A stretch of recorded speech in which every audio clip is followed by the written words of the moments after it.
that God has a plan for them. I don't know who this is for, but I know someone needs to hear this so much right now. And I don't just want this to be some Christianese, God has a plan for you, brother. Because I know someone watching this feels like their life is falling apart. But I'm here to tell you that your life is falling in place. Because when you're down to nothing, God is up to something. You might not understand the why, when, where, or the how, but you can always trust the who. You might not understand the chapter you're in right now, but you can always trust the author. And I want to show you this picture right here because this is just the truth, man. That's your plan on the left.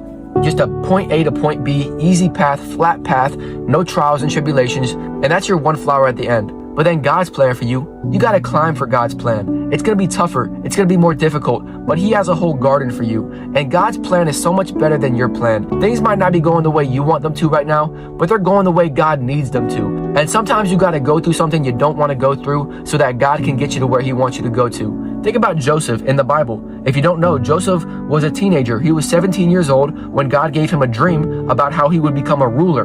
And what happens after he gets this dream? He gets thrown into a pit by his own brothers. Now that didn't really go exactly how I would think it would go after I get a dream from God. And then what happens next? He gets sold to Egypt to be a slave at Potiphar's house. And what happens at Potiphar's house? Potiphar's wife accuses Joseph of sleeping with her when he had nothing to do with her. And then he gets put into prison for something he didn't even do. This isn't really going exactly how I would think it would go.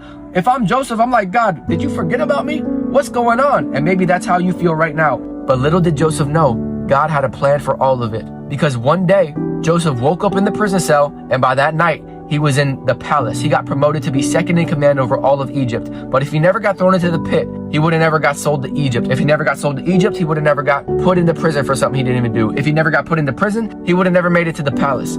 God has a plan for everything you're going through right now. Everything you think is happening to you is really happening for you. That rejection is really just a redirection. The delay is not denial. The detour is not defeat. The resistance is not rejection. You're not being forgotten about. You're being formed by God. And the time it takes God to form you is a reflection of the love He has for you. Can I get an A? Man.